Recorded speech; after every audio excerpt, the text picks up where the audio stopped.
Je vous propose de découvrir un salon qui me tenait à cœur de vous faire découvrir cette année. Il s'agit du Salon Fantastique qui se tiendra à Paris le premier week-end de novembre et pour être plus précis, les 3, 4 et 5 novembre prochains. On en parle avec le créateur de ce salon, Guillaume Besançon. Bonjour Guillaume. Bonjour à tous, bonjour. Pour parler de ce salon, on va tout d'abord s'intéresser à vous avant de parler des choses qui auront lieu tout au long de ce week-end. Et on ne peut pas ne pas parler de votre passion puisque vous êtes passionné d'imaginaire. Est-ce que vous pouvez nous dire un peu quelle part et quelle importance a l'imaginaire dans votre vie? Alors, je dirais que le monde imaginaire, je suis tombé dedans quand j'étais tout petit. J'ai commencé à jouer à Donjons et Dragons avec la boîte rouge quand j'avais 10 ans. J'en ai 44 maintenant, donc ça date un petit peu. Et puis, j'ai dévoré Tolkien quand j'ai commencé à lire. C'était un de mes premiers gros bouquins. Et depuis, ça ne m'a jamais quitté. J'ai fondé il y a une dizaine d'années Jeux de rôle magazine qui continue à exister, qui est toujours en kiosque. Euh, et puis, on s'est aperçu qu'il n'y avait plus, il y a quelques années, de salon sur le fantastique, sur les mondes imaginaires. Il y avait eu la Japan Expo qui avait une partie Cultima, qui était devenue la Comic Con, et puis ça s'est arrêté. Et puis il n'y avait plus rien. Voilà, donc on a lancé le salon fantastique.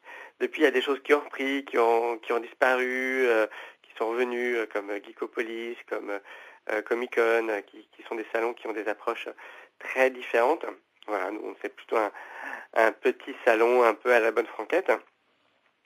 Voilà, sur tous les mondes imaginaires et sur tous les gens qui font vivre cette culture. Alors il y a la littérature, il y a du jeu, il y a des artisans, il y a des gens qui font des costumes, des illustrateurs, plein de choses. Voilà. Alors vous dites un petit salon. Quand on regarde l'affiche des gens qui viennent, on va en reparler tout à l'heure. C'est pas si petit que ça. Est-ce qu'on peut parler de l'espace qui accueillera le Salon Fantastique durant ces 3 jours? Oui, complètement. C'est vrai qu'on commence à prendre un petit peu de l'ampleur. On a commencé tout petit, tout petit. Et puis là, on a quand même 200 stands. On occupe tout le hall A de l'espace Champéret. Donc, ça commence à avoir de la gueule. Voilà. Mais on a monté les choses vraiment petit à petit. Voilà. Et puis cette année, la spécificité, c'est que on aura un peu 3 salons en un. On aura le salon fantastique d'un côté avec tout ce qui va être littérature, artisan, etc.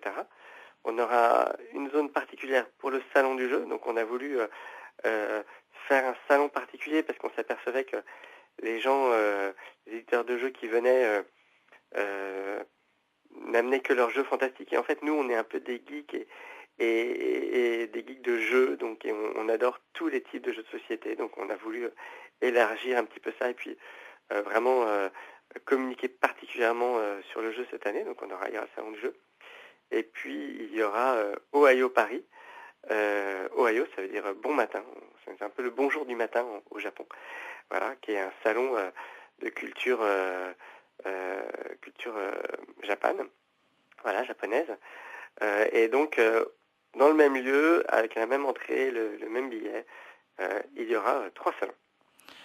C'est un sacré travail, j'imagine, de pouvoir réunir sur un même endroit 3 salons en un, avec autant d'invités. On va en reparler. Il y a quand même quelques grosses têtes d'affiche, on pourrait dire. J'imagine que vous êtes épaulé d'une sacrée équipe. Et puis il y a tous ces bénévoles qui vous aident. Alors c'est quoi, une année de préparation d'un salon sur l'autre? En fait, un salon, ça prend un an, en effet, à se préparer, il faut bien ça. Et en fait, cette année, on en a fait 2 en 6 mois, donc c'était un peu la folie. À chaque fois, je me dis, le prochain salon, maintenant ça roule, ça va être plus facile à organiser, etc. Mais en fait, c'est toujours un boulot gigantesque. C'est vrai commence à avoir une bonne équipe de bénévoles, bien soudés, qui se connaissent bien, qui tournent bien, qui savent faire. Après, des bénévoles, on en recrute toujours, hein. Plus on est, mieux c'est, parce que le boulot est énorme. Mais c'est vrai que c'est énormément de travail. Moi, je fais ça aussi bénévolement, hein, à côté de mon travail, et c'est un deuxième boulot, quoi. quasiment un deuxième temps plein, quoi. Alors, on va parler de ce salon plus particulièrement. On va commencer par le salon de l'imaginaire. Vous avez décidé, dans un même salon, de proposer des rencontres avec des auteurs, avec des illustrateurs. Est-ce qu'il y a un thème particulier à ce salon fantastique? Alors on était parti sur magie et merveille au départ. C'était le thème du 6e salon. Et en fait, ce qui s'est passé, c'est que on a invité un auteur de Harry Potter qui s'appelle Chris Rankin, pas un auteur, un acteur des films Harry Potter qui s'appelle Chris Rankin, donc qui joue Percy, le grand frère Weasley, un peu coincé, voilà. Et de fil en aiguille, en fait, le salon est devenu très marqué par le monde d'Harry Potter, voilà, qui collait complètement avec le thème magie et merveille, voilà. Mais du coup, on va faire 2 concours de costumes cette année, séparés, un concours de costumes sur le thème magie et merveille et un concours de costumes sur le thème Harry Potter, donc plus du cosplay Harry Potter. Parce qu'il faut signaler que les gens qui viennent déguisés rentrent gratuitement. C'est ça, c'est quelque chose qu'on avait mis en place au tout premier salon et qu'on a voulu garder parce que les gens aiment bien ça, à la fois soit venir costumer et puis avoir fait l'effort de préparer leur costume, parfois des mois et des mois à l'avance pour le thème du salon et quand même avoir une petite gratification. Et puis pour ceux qui viennent pas costumer, en fait ils aiment bien l'ambiance de tous ces gens costumés, puis nous on adore ça, quoi. Voilà, on est tous dans la petite équipe qui prépare le salon. Enfin, on est pour beaucoup des joueurs de jeux de rôle grandeur nature, donc tout ce qui est costume, on adore. Et puis on peut rajouter qu'il y a plein d'autres choses. Il y a des conférences, des projections de web-séries en avant-première. Il y a également des dédicaces. Il y a de la musique. Et puis il y a plein d'autres choses que vous proposez. C'est ça. Donc on essaie de faire un salon qui couvre un maximum toute la culture de l'imaginaire. Donc on a une centaine d'auteurs en dédicace. On a plein de conférences sur la littérature. On a une scène dédiée uniquement à ça. On a une grande scène avec là plus des têtes d'affiche, mais je sais que vous êtes en train de réserver votre question pour tout à l'heure, alors on en parlera après des têtes d'affiche. Voilà, on a une arène où il se passe plein de choses très variées. Il va y avoir de la danse, il va y avoir des cours de canépé, il va y avoir des démonstrations de sabres coréens. Bref, toute une programmation également sur l'arène. Voilà, et puis on demande en fait à chaque stand de proposer une animation. Alors bon, il y en a qui jouent le jeu, d'autres qui jouent pas le jeu, mais globalement on essaie de faire un salon où il y a on fait pas que regarder, on fait pas que se balader, mais aussi on a l'occasion de voir des démonstrations, de pratiquer telle ou telle chose, etc. Et puis on peut s'apercevoir qu'il y a plusieurs univers, c'est-à-dire que vous ne vous cantonnez pas à l'univers, on va dire, fantasy, héroïque fantasy, avec ses chevaliers, des nains, des elfes, mais vous touchez au steampunk, vous touchez aussi au futuriste avec des combats de sabre laser, la science-fiction, et il y a vraiment tous les univers de l'imaginaire qui sont représentés sur ce salon. Oui, c'est vraiment un salon de l'imaginaire. Donc c'est vrai que les gens, quand on leur dit fantastique, ils pensent beaucoup médiéval fantastique, fantasy, etc. Mais ça n'est pas que ça. Voilà. Et puis, par extension, ça devient un peu un salon de la culture geek en général.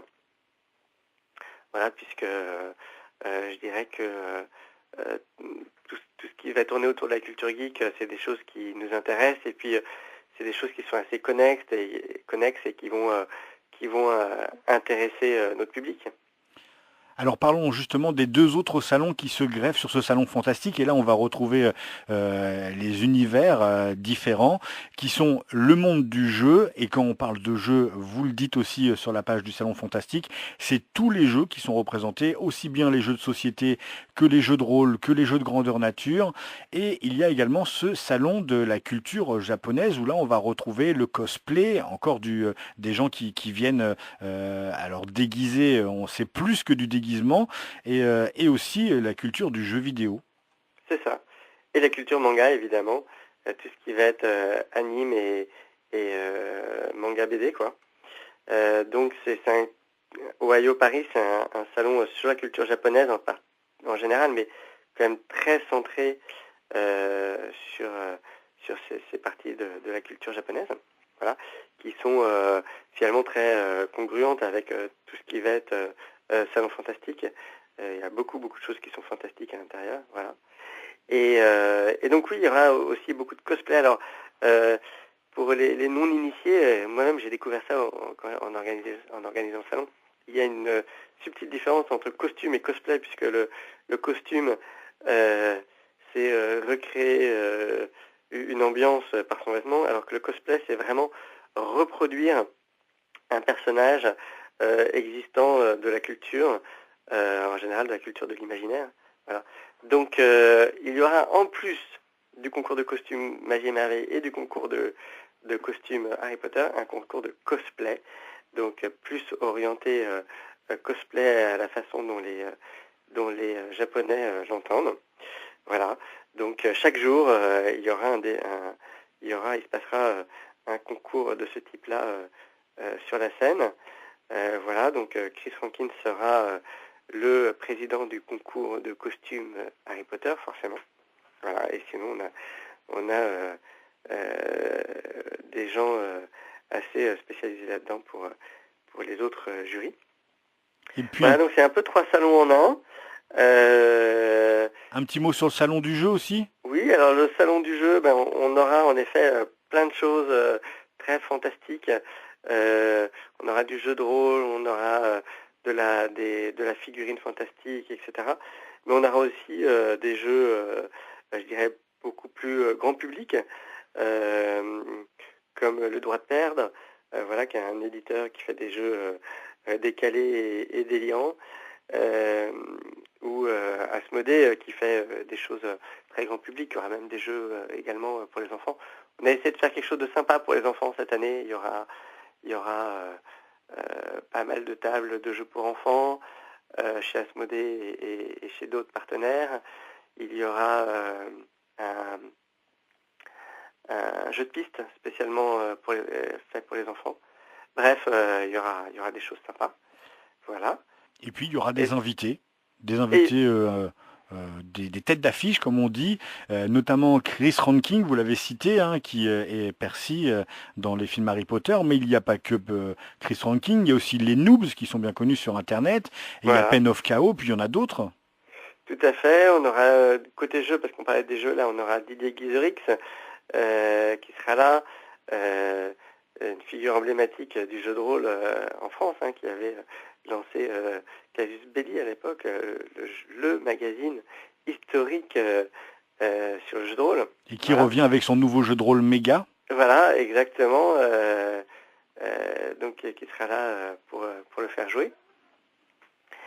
Et puis après, il ne faut pas oublier aussi, je dirais, plein de personnes qui sont peut-être un petit peu moins connues, mais qui valent le détour, comme Mathieu Coudray, qui est l'illustrateur des affiches et le directeur artistique du salon, avec Sophie Ervin, qui est elle une illustratrice et une auteure. Et donc voilà, tous ces auteurs, il y a énormément d'auteurs auto-édités, de petites maisons d'édition qui viennent et qui ne sont pas encore connus, mais qui sont des personnalités à rencontrer, à découvrir, qui sont très disponibles.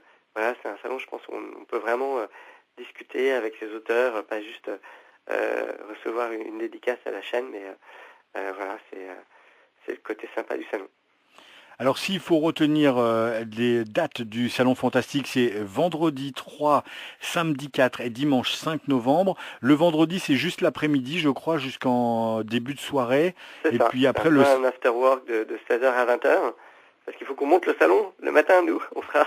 On aura déjà tout un montage dans les pattes. Et puis après, samedi et dimanche toute la journée. On peut dire que l'entrée est donc, on répète, gratuite pour les gens qui viennent déguisés ou en cosplay, costumés ou en cosplay. Après, c'est 5 € l'entrée, c'est ça? C'est 5 € jusqu'au 20 octobre. Donc je ne sais pas si cette émission qui passe en différé sera diffusée avant le 20 octobre, mais c'est 5 € jusqu'au 20 octobre, 8 € après et 10 € sur place. Et puis donc, s'il faut retenir aussi d'autres choses, hein, c'est 200 exposants qui seront sur place, trois salons en un, donc le salon du jeu, le salon fantastique et Ohio Paris autour de cette culture japonaise, que ce soit les jeux vidéo, les mangas, les animés et plein d'autres choses. Et puis des invités du monde de l'imaginaire qui seront là pour des dédicaces, des rencontres. Et puis, je rappelle aussi que vous pourrez assister à des conférences, il y aura des projections de web-séries, il y aura des concours et il y aura des dédicaces et de la musique aussi. C'est vraiment un salon complet autour de cette grande culture de l'imaginaire. C'est bien résumé. Merci beaucoup Guillaume Besançon. Je rappelle que vous êtes le créateur de ce salon de l'imaginaire. C'est la 6e édition. On en souhaite encore tout plein. Merci et à bientôt. Merci, à dans quelques jours.